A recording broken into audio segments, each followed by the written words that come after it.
So there was these two people, and these two people were looking to love. They were looking to be loved. And these two people, by chance, by the universe, by God, they met each other and they fell in love and they conceive a child. And this child is you. So here you are in your mother's womb. And in your mother's womb, you had something amazing. You had this womb of love, this paradise in this womb, this constant warmth, this constant nourishment, this constant protection. The warmth from the body temperature of your mother and keeping you warm, the protection from the fluids and the muscles and her protecting you, and you had the constant nourishment from the umbilical cord feeding you, and you didn't have to do anything for it. But then something happens. 8 months, 9 months later, it's a very dramatic, traumatic thing where now you're being pushed and pulled through this small canal. There's hands now touching you, and there's cold, there's lights, there's noise, and they cut the umbilical cord. All this warmth, nourishment, and protection, gone. So the first thing that you do to feel that comfort, to feel that love again, is to go to your mother's breast.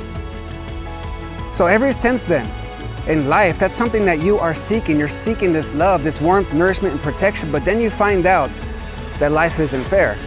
And people do stupid things, they hurt you, there's people cheat, people lie, people betray, people abuse, and these things, they mark you, they fracture you in your soul. And you become afraid, you become hurt, you start to develop these defense mechanisms to now keep you safe, that you think is keeping you safe, but it's actually keeping you away from connection and love. You need to be brutally honest with yourself and face it. It's time to take responsibility. Face it.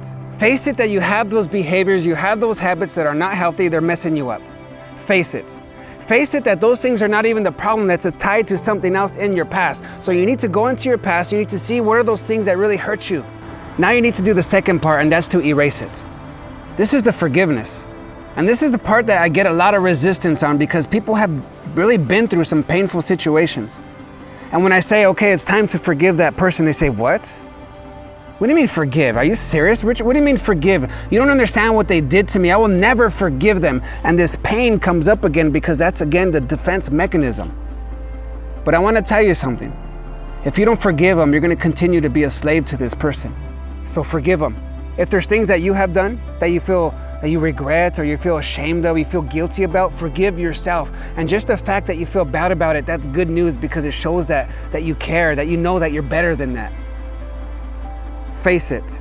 Erase it through forgiveness. And the last step is to replace it with a new perspective, a new mindset, a mindset of solution where you see the problem, you see the stuff from the past or the problems from now, and you don't look at it and just stare at this, you look past it into what is possible.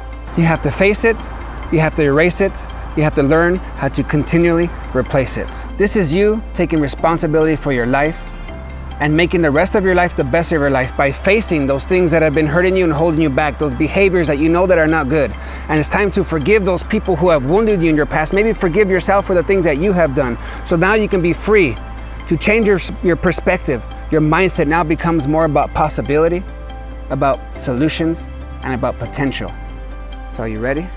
Are you ready to make the rest of your life the best of your life?